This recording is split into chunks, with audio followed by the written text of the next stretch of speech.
Hey guys, so I want to talk about my pregnancy with my first daughter.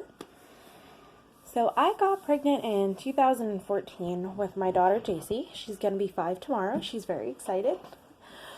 But I got pregnant with her, and this time I was more aware of, pregnancy and labor, how to do things naturally, and I was all around more educated with her than I was with my first. So I had ended up going to a normal clinic that I went to with my son, and I was vaccinated during pregnancy with him for the flu shot, and also I'm pretty sure DTaP. So I didn't want to do that this time because I had learned that it wasn't good to be vaccinated while you're pregnant, as well as vaccines are trash. That's besides the point, though. So I ended up going to a local obstetrician, and I really didn't enjoy being chastised every single time I went there about my decision not to be vaccinated during pregnancy. It got to the point where they asked every single time that I went in. There was one specific nurse, and she was extremely rude about my choice to decline vaccines. And I really just dreaded going any time that it was my appointment day. So it got so bad to the point where I went in, I was probably about 26 weeks or something, maybe 28 weeks. And she asked me if I wanted to get the flu shot, and I said no. And she said, well, why not?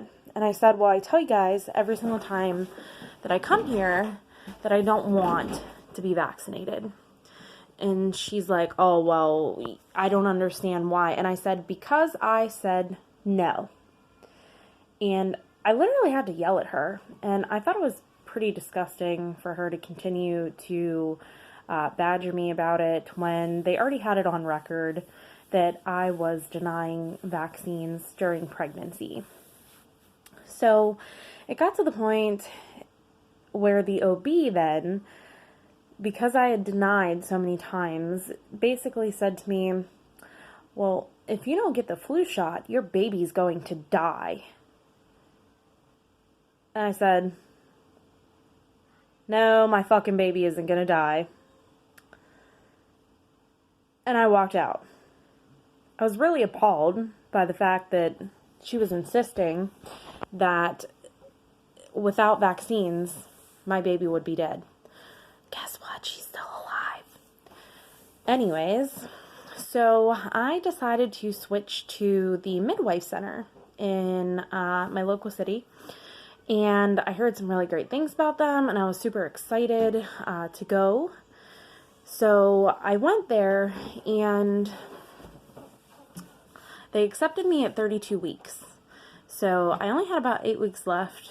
I was very excited to be at the midwife center, and they were okay during my initial visits. I got to do the GBS test on my own, which was okay, and I even got to lay in these really nice rooms. They were all fancy and colorful, so I thought it was cool. Most of the attendants and midwives, or CNMs, if you will, because that's what they were, not a traditional midwife, they were all really nice to me.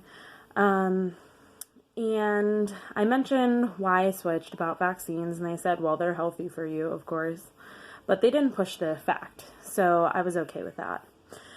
Now, I had went in at my, pretty sure it was 36 or 38 week appointment, and the one midwife, her name was Amanda, I love to blast her because she's an asshole. She said to me, oh, well, based off your previous birth, and there was the possibility that your son was stuck, as you had mentioned, I want to have an ultrasound done to see if there's a risk of shoulder dystocia. And I'm like, well, I really don't want to do that. I don't want to do that because I knew that it was unnecessary because there's no reason to have an ultrasound. But she basically pushed me into it, and I obliged. So I had one done, and they measured her. They said that she was 8.5 pounds, or 8.5 ounces, actually, when they did the ultrasound.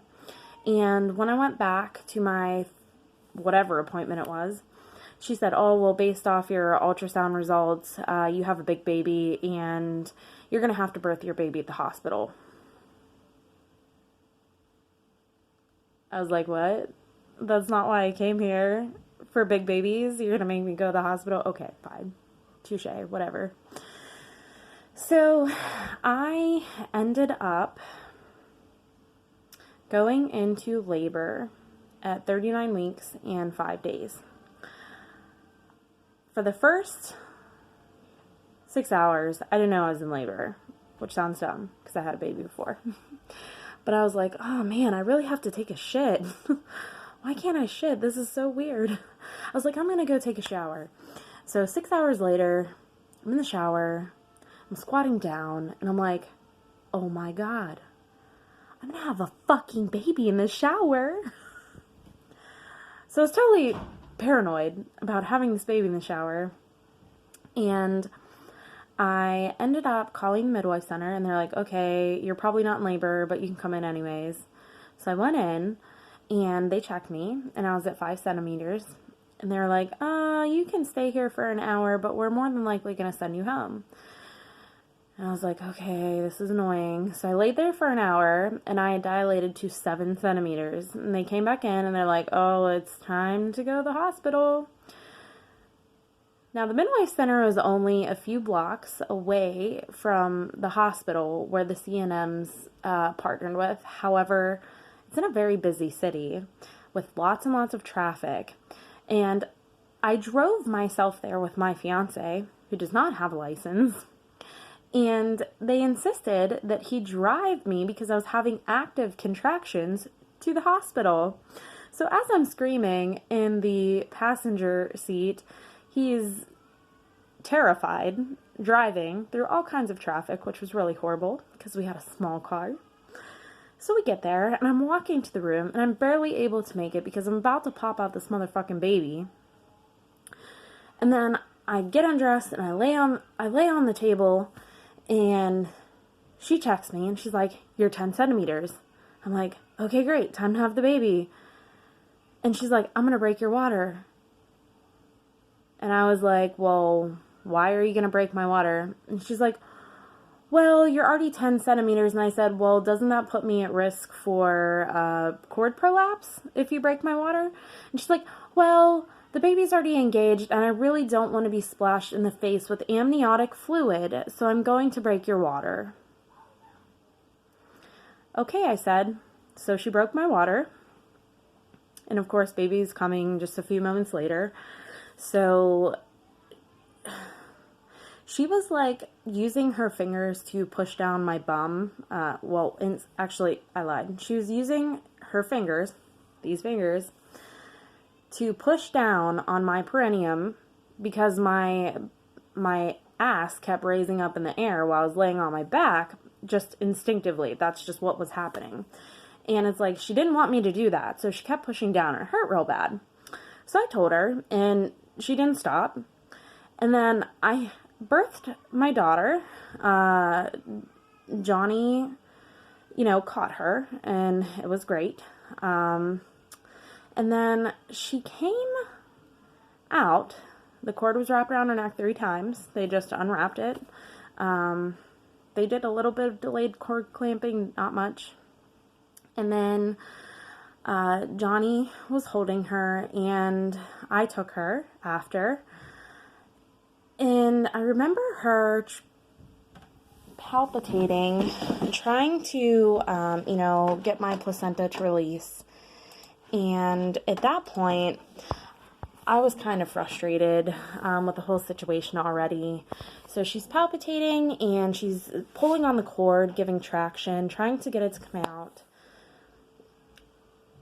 And she pulled so hard, it came out. But there was a piece left inside. So without telling me, she takes her entire hand, you see that hand? She takes it and she shoves it all the way up my freshly scraped twat from just having a baby and presumes to scrape out my uterus. It was really horrible. And I was just totally shocked by what she had done. She didn't even say what she was going to do. She just did it. And then she proceeded to give me stitches. And I asked her, I said, how many stitches are you giving me? She said, I don't know. I don't really keep track. It was a lot of motherfucking stitches. It was like 20 at least. And I was really disgusted by the whole thing.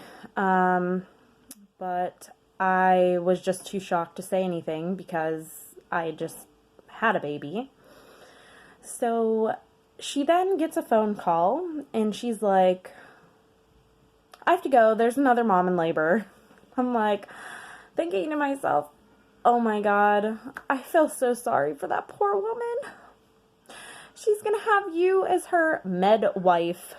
It was the most horrible experience I've ever had in my entire life.